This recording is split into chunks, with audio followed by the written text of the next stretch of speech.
नमस्कार, उत्तराखंड समाचार में आपका स्वागत है। मैं शिखा त्यागी। सबसे पहले मुख्य समाचार। चमोली जिले की नंदप्रयाग नगर पंचायत को मिला स्वच्छ सर्वेक्षण 2020 का प्रथम पुरस्कार। केंद्रीय मंत्री हरदीप पुरी ने वीडियो कॉन्फ्रेंसिंग से दिए पुरस्कार। अल्मोड़ा कैंट को मिला मैक्सिमम सिटीजन पार्टिसिपेशन पुरस्कार। हरिद्वार में कोरोना संक्रमितों को अब होम आइसोलेशन में रहने की सुविधा, सख्त गाइडलाइन का करना होगा पालन। चमोली में कोरोना पर अंकुश लगाने में जुटा प्रशासन।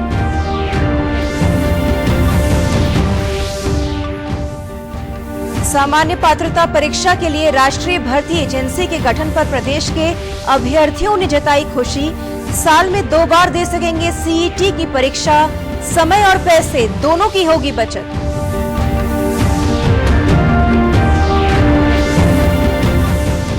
और कश्मीर में शहीद हवलदार राजेंद्र सिंह पंचतत्व में विलीन। मुख्यमंत्री त्रिवेंद्र सिंह रावत ने दी श्रद्धांजलि, कहा परिजनों को दी जाएगी हर संभव मदद। अब समाचार विस्तार से। देश भर में आयोजित स्वच्छता सर्वेक्षण में नगर पंचायत नंदप्रयाग ने देश भर की 1 लाख से कम आबादी वाली निकायों में से सिटीजन फीडबैक श्रेणी में राष्ट्रीय स्तर पर प्रथम स्थान प्राप्त किया। केंद्रीय शहरी विकास मंत्री हरदीप सिंह पुरी ने आज वर्चुअल कॉन्फ्रेंस के माध्यम से नगर पंचायत नंदप्रयाग की अध्यक्ष डॉक्टर हिमानी वैष्णव को सम्मानित किया। इस मौके पर चमोली की जिलाधिकारी स्वाति एस भदौरिया ने चमोली जिले में किए जा रहे कचरा निस्तारण और उससे होने वाली आमदनी के बारे में जानकारी दी। नंदप्रयाग नगर पंचायत अध्यक्ष डॉक्टर हिमानी वैष्णव ने बताया कि हमने स्वच्छता का बीड़ा उठाया था, जिसमें सभी नंदप्रयाग वासी शामिल हो गए और आज हम सभी को हमारी मेहनत का फल मिला है।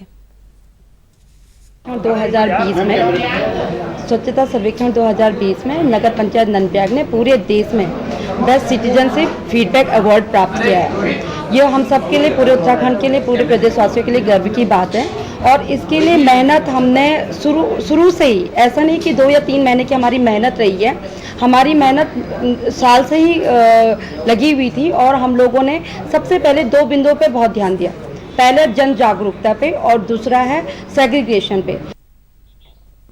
वहीं छावनी क्षेत्र अल्मोड़ा को सिटीजन फीडबैक श्रेणी में 3रा स्थान मिला है।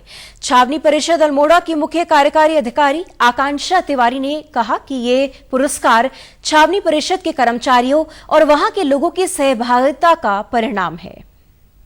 आज हमको स्वच्छता सर्वेक्षण 2020 में मैक्सिमम सिटीजन पार्टिसिपेशन अवार्ड मिला है कैंटोनमेंट की कैटेगरी में, जिसके लिए मैं अल्मोड़ा कैंटोनमेंट की स्पेशली उन निवासियों का धन्यवाद देना चाहती हूँ जिन्होंने मैक्सिमम पार्टिसिपेट करके हम लोगों को विजय बनाया और हम लोगों का नाम फेमस किया।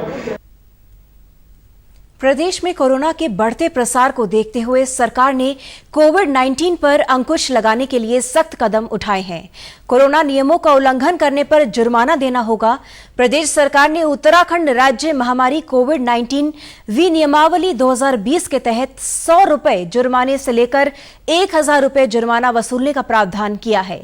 स्वास्थ्य सचिव अमित नेगी ने इस संबंध में आदेश जारी कर दिए हैं। जुर्माना तुरंत प्रभाव से लागू कर दिया है। सीमांत जनपद चमोली में कोरोना के मामले तेजी से बढ़ रहे हैं। जिले में पिछले 1 सप्ताह में 110 से अधिक मामले सामने आए हैं। जोशीमठ छावनी के जवानों में कोरोना संक्रमण फैल रहा है। इसके बाद जिला प्रशासन द्वारा बाहर से आने वाले लोगों का प्रवेश सीमा पर ही रैपिड एंटीजन टेस्ट और ट्रू नेट मशीन द्वारा टेस्ट भी किया जा रहा है। जिले में कोविड संक्रमण से बचाव के दृष्टिगत बाहरी प्रदेशों से आए 207 प्रवासी अभी फैसिलिटी क्वारंटीन में हैं। इसके अलावा 858 प्रवासी अभी होम क्वारंटीन में हैं। होम क्वारंटीन लोगों के स्वास्थ्य परीक्षण के लिए गठित 23 मोबाइल चिकित्सा टीमें गांव में घर घर जाकर इन लोगों का स्वास्थ्य परीक्षण कर रही हैं।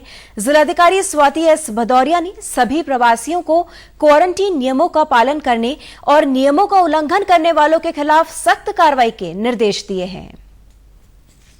इसमें हम लोग बहुत ही सघन टेस्टिंग भी अब कर रहे हैं।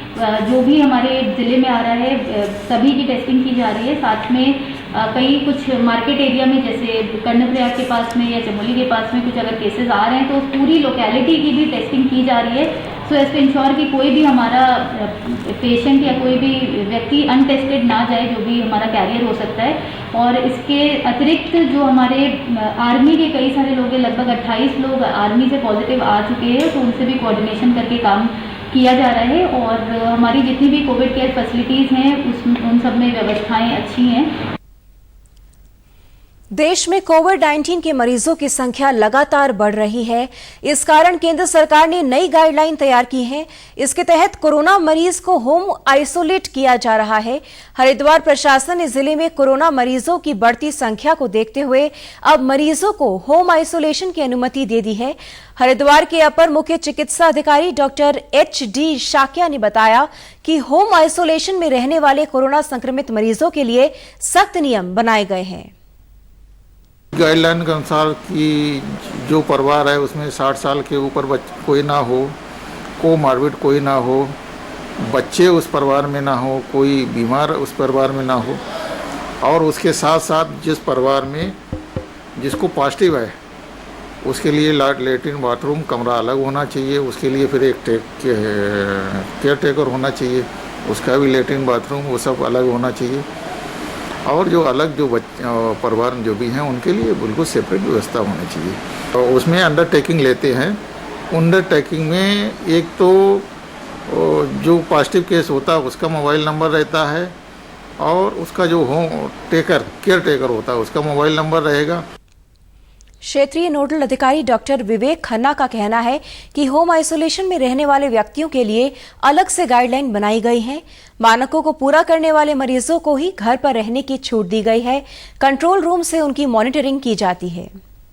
जो है भारत सरकार द्वारा जो एक किट दी जा रही है उसी को पेशेंट को दिया जा रहा है, और उसके अलावा एक टीम उनके निगरानी के लिए सभी ब्लॉकों में बांटी गई है, और एक कंट्रोल रूम बनाया गया है। वहाँ पर एक अतिरिक्त टीम तैनात है।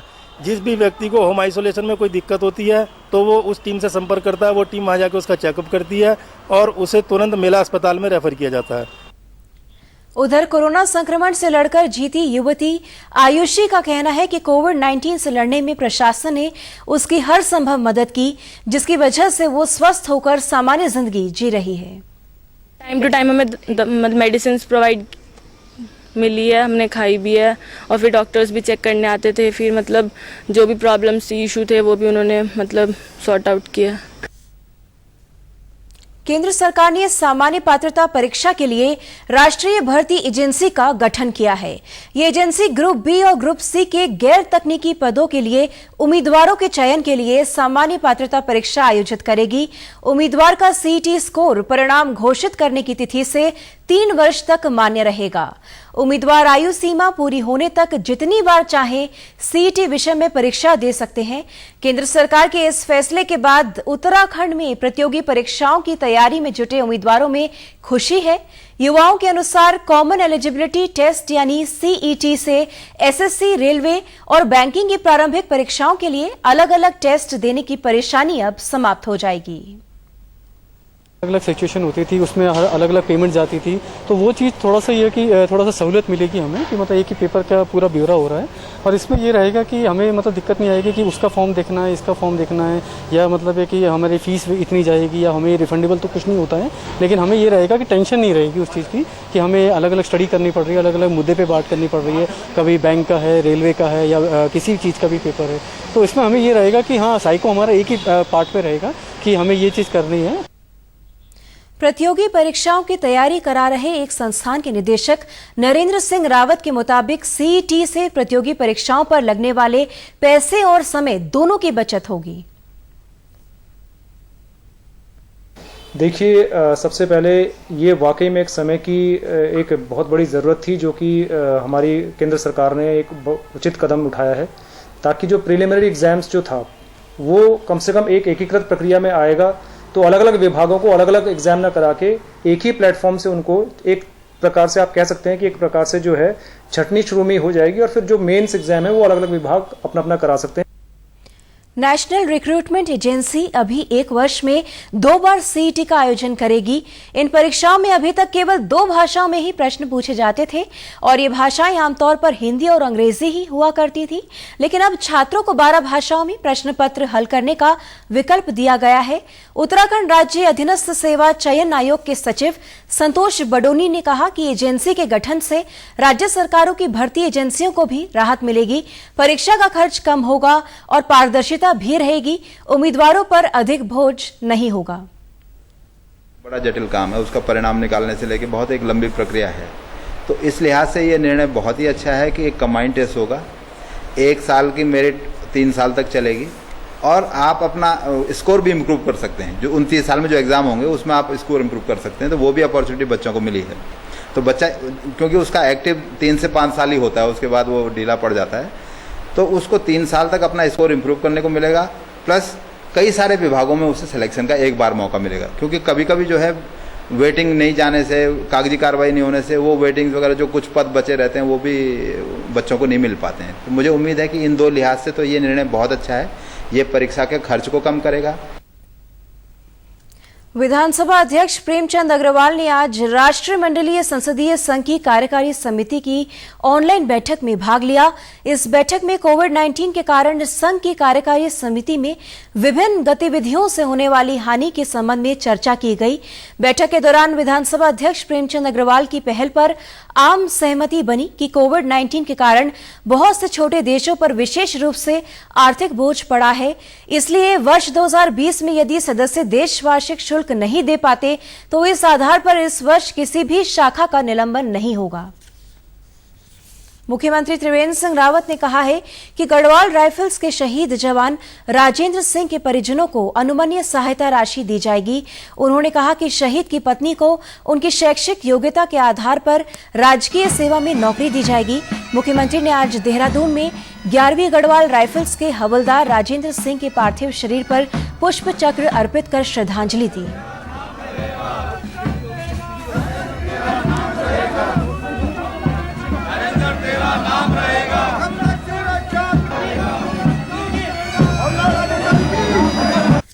देखिए, राजेंद्र सिंह देश के लिए शहीद हुए हैं और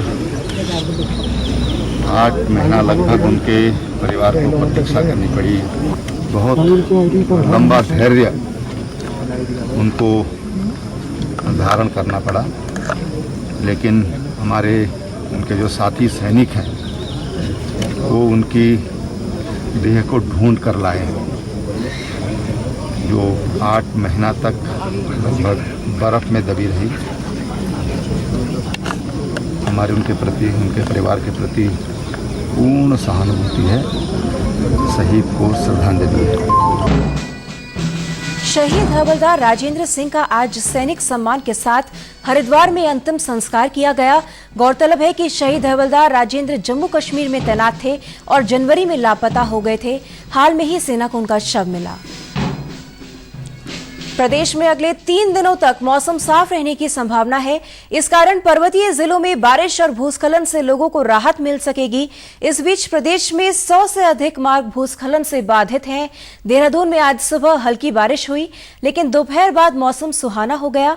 उत्तरकाशी जिले में गंगोत्री राष्ट्रीय राजमार्ग भटवाड़ी के आगे गंगनानी, डबरानी, थरांग आदि जगहों पर बोल्डर और मलबा आने से बंद है। उत्तरकाशी के जिलाधिकारी मयूर दीक्षित ने आपदा प्रबंधन विभाग को अलर्ट पर रहने के निर्देश दिए हैं। उधर रुद्रप्रयाग के बांसवाड़ा में केदारनाथ नेशनल हाईवे अब भी बंद है। इस कारण केदार घाटी के लोगों को परेशानी का सामना करना पड़ रहा है। इस बीच आज भी केदार घाटी और केदारनाथ धाम में बारिश हो रही है। केंद्र सरकार की नील क्रांति योजना के तहत वित्त वर्ष 2019-20 में मार्केटिंग एंड इंफ्रास्ट्रक्चर डेवलपमेंट कार्यक्रम के तहत युवाओं को स्वरोजगार के लिए प्रोत्साहन दिया जा रहा है। योजना के तहत रुद्रपुर के एक युवक रवि सरकार को फिश मोबाइल वैन उपलब्ध कराई गई। जिलाधिकारी रंजना राजगुरु ने मोबाइल वैन का उद्घाटन किया। जिलाधिकारी ने कहा, केंद्र द्वारा चलाई जा रही इस योजना का मूल उद्देश्य बेरोजगारों को आर्थिक सहायता देकर स्वरोजगार के लिए प्रेरित करना है।